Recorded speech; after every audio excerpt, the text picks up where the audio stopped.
Definitely बुरा बात हो रहा है। और आप लोगों ने देखा है ना, तो आसाम का ज़मीन मिज़ोरम ने दखल किया है, आसाम का ज़मीन नागालैंड ने दखल किया है, आसाम का ज़मीन अरुणाचल ने दखल किया है, आसाम का ज़मीन मेघालय ने दखल किया है। क्योंकि आप लोगों ने देखा है ना, जो जनजाति राज्य है, ये जो 4 जनजाति राज्य है, ये उत्तर पूर्वांचल का जो 4 जनजाति राज्य है, उस लोगों का डेवलपमेंट हुआ है, उस लोगों माने इम्प्रूवमेंट हुआ है, उस लोगों का जो बिजनेस इम्प्रूवमेंट हुआ है, उस लोगों का जो मिडिल क्लास इमर्जेंट हुआ है।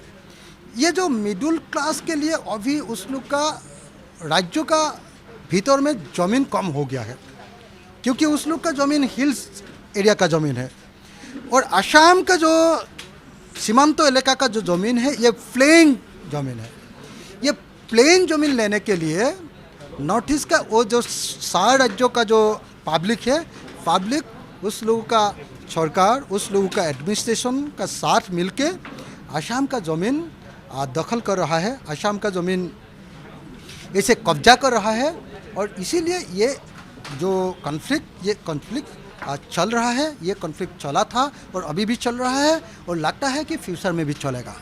हाँ, आज जो एरिया में अभी जो आसाम और मेघालय का जो कॉन्फ्लिक्ट हुआ है, इस जगह में कम से कम 10.5 किलोमीटर का ज़मीन, 10.5 किलोमीटर का ज़मीन आसाम का अंदर में मिज़ोरम आ गया है। 7 किलोमीटर ज़मीन आगे आके भाईरेंती बोल के एक गेट उस लोगों ने बना लिया। भाईरेंती गेट का बाद और 3.5 किलोमीटर ज़मीन अभी डिस्टर्ब एरिया बन गया है। इस घटना का बाद अभी डिस्टर्ब एरिया बन गया है। इसमें न्यूट्रल फोर्स बोल के CRPF कैंप लगा दिया है। इसलिए आसाम का एडमिनिस्ट्रेशन का जो ज़मीन है, यह ज़मीन अभी CRPF का हाथ में चला गया। लेकिन आसाम का ज़मीन है, मिज़ोरम का जो एडमिनिस्ट्रेशन है, मिज़ोरम एडमिनिस्ट्रेशन का ज़मीन अभी तक CRPF का हाथ में नहीं आया है। इसीलिए जो 26 जुलाई का जो इंसिडेंट है, ये जो अटैक था, आसाम पुलिस का ऊपर जो अटैक हुआ था, इसका बाद आसाम ने कम से कम 1 किलोमीटर ज़मीन, कम से कम 1 किलोमीटर ज़मीन और टोटली 3.5 किलोमीटर ज़मीन हम लोग का हाथ से चला गया।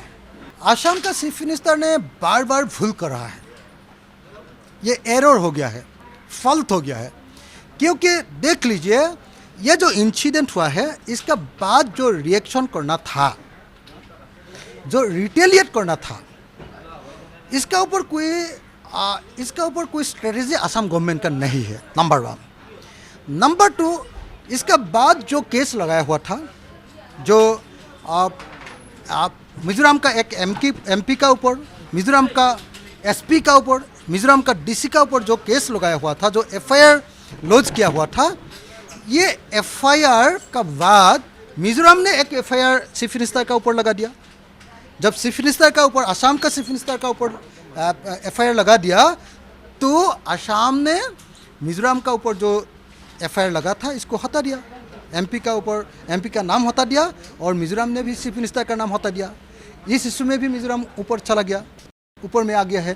तो इसलिए हम लोगों ने देखा है कि बार बार आसाम का चीफ मिनिस्टर ने भूल किया है, आसाम का चीफ मिनिस्टर ने एरर किया है, फॉल किया है।